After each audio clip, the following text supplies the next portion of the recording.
और राजधानी राज्य में फर्जी दस्तावेज के आधार पर जमीन की खरीद बिक्री मामले में प्रवर्तन निदेशालय यानी कि ईडी अपना शिकंजा और कस दिया है। ईडी के आग्रह पर सबसे महंगे और पौष इलाके में आने वाले 8 मौजा मोरहाबादी, बरियातू, कोकर, तिरिल, सांगा, संग्रामपुर, बुकरू और नगड़ी में जमीन की नई रजिस्ट्री और म्यूटेशन अस्थायी रोक लगा दी गई है। इसको लेकर ईडी ने इन अंचल के सीओ और राजस्व निबंधन विभाग को पत्र लिखा है। ईडी रिम्स की जमीन की अवैध तरीके से खरीद बिक्री मामले की जांच कर रही है और जांच में यह तथ्य सामने आया है कि जमीन दलालों, सरकारी अधिकारियों की मिलीभगत से रिम्स की जमीन की अवैध तरीके से खरीद बिक्री की गई है।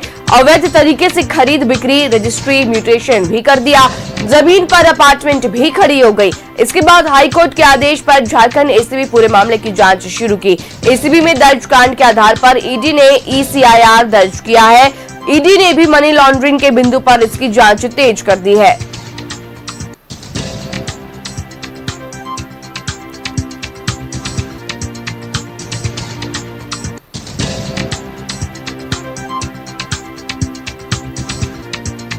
जमीन की रजिस्ट्री और म्यूटेशन पर फिलहाल लगी रोक। ईडी ने निबंधन विभाग सीओ को लिखा पत्र। रिम्स की जमीन से जुड़ी गड़बड़ियों की जांच कर रही ईडी। बड़ी खबर, जहां एसीबी में दर्ज कांड के आधार पर ईडी ने ECIR दर्ज की है। जमीन गड़बड़ी मामले में ईडी की बड़ी कार्रवाई देखने को मिली है राज्य में, जहां राज्य के 8 मौजा में जमीन की रजिस्ट्री और म्यूटेशन पर रोक लगा दी गई है फिलहाल कुछ दिनों के लिए, जिनमें मोरहाबादी, बरियातू, कोकर, तिरिल, सांगा, संग्रामपुर, बुकरू और नगड़ी की जमीन की रजिस्ट्री और म्यूटेशन पर कुछ दिनों के लिए जो है वो रोक लगा दी गई है। ईडी ने निबंधन विभाग सीओ को भी पत्र लिखा है। रिम्स की जमीन से जुड़ी गड़बड़ियों की जांच कर रही ईडी। तो बड़ी खबर, जहां एसीबी में दर्ज कांड के आधार पर ईडी ने ECIR दर्ज की है। तो रांची के 8 मौजा में कुछ दिनों के लिए रांची जमीन से जुड़ी जो याचिकाएं हैं, जो म्यूटेशन है, रजिस्ट्री है जो और म्यूटेशन है, उस पर रोक लगा दी गई है कुछ दिनों के लिए, जिनमें बरियातू, मोरहाबादी, कोकर, तिरिल, सांगा, संग्रामपुर, बुकरू और नगड़ी की जमीन की रजिस्ट्री म्यूटेशन पर रोक है।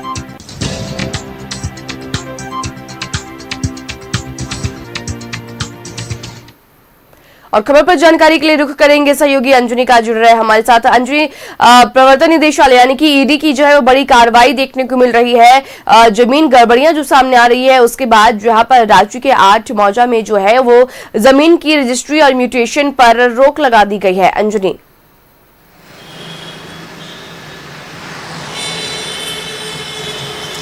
देखिए, अब तक यदि देखेंगे तो ईडी की जमीन मामले को लेकर एक बड़ी कार्रवाई है श्रेया। दरअसल रांची में हो या राज्य के अलग अलग जिलों में हो, भू माफिया इतना सक्रिय हैं कि वो तालमेल बैठाकर ऑनलाइन जमीन के कागजात में जरूर हेरा फेरी करते हैं और ये हेरा फेरी कर जमीन की जो है बिक्री करते हैं और जमीन मालिक को पता भी नहीं चलता है और सरकारी ज़मीन तक को ये लोग बेचते हैं। और जो सरकारी ज़मीनें बिकी हैं उसका मतलब साफ तौर से देखेंगे तो रिम्स परिसर के अगल बगल की जो ज़मीनें थी वो सरकारी ज़मीनें कैसे बेची गई।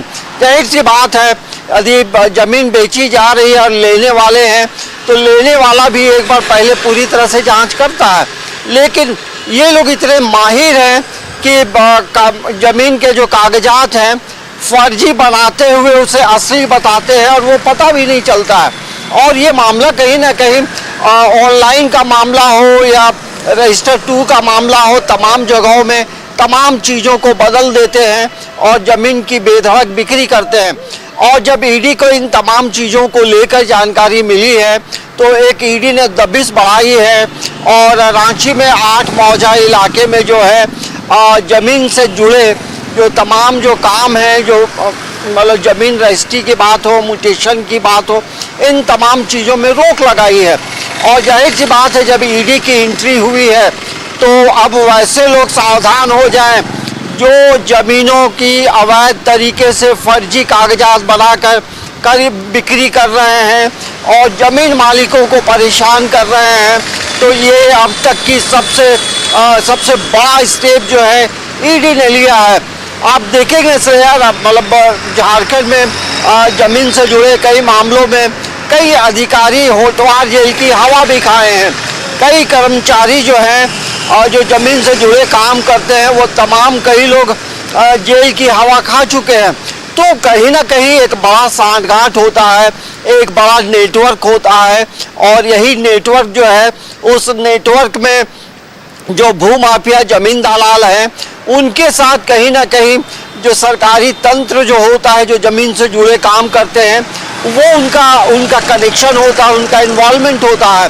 और यही वजह है कि तमाम जो चीज़ें हो रही हैं तो मिली भगत से ही होती है, क्योंकि आप किसी की ज़मीन यदि बिक रही है, मालिक को पता नहीं है और ये जानकारी जब उसे मिलती है तो उसे लगता है कि ये क्या हो रहा है, आखिर प्रशासन है या निबंधन कार्यालय है या प्रखंड का कार्यालय है, सीओ का जो दफ्तर है, वो आखिर तमाम चीज़ों पे रोक क्यों नहीं लगाती है।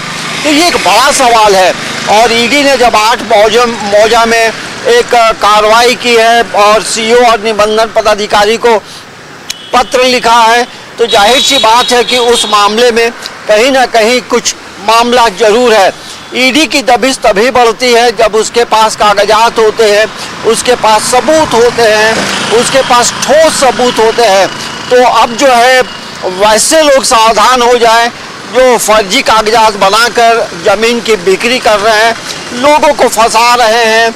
और यही वजह है कि अब तक की ये बड़ी कार्रवाई ईडी की तरफ से अब शुरू होने वाली है। श्रेया जी अंजलि, बिल्कुल। तो ईडी की ओर से जो है इसे बड़ी कार्रवाई के रूप में देखा जा रहा है, क्योंकि जिस तरीके से सरकारी जमीन पर खरीद बिक्री की जो गड़बड़ियां सामने आई है उसे लेकर अब ईडी भी जो है वो सख्त हो गई है, शिकंजा जो है वो कसा जा रहा है। फिलहाल तमाम जानकारी के लिए बहुत शुक्रिया अंजलि।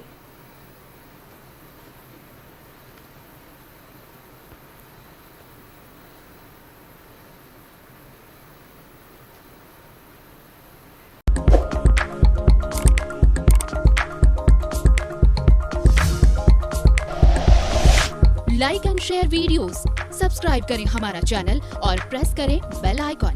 न्यूज़ 11 भारत, सच है तो दिखेगा।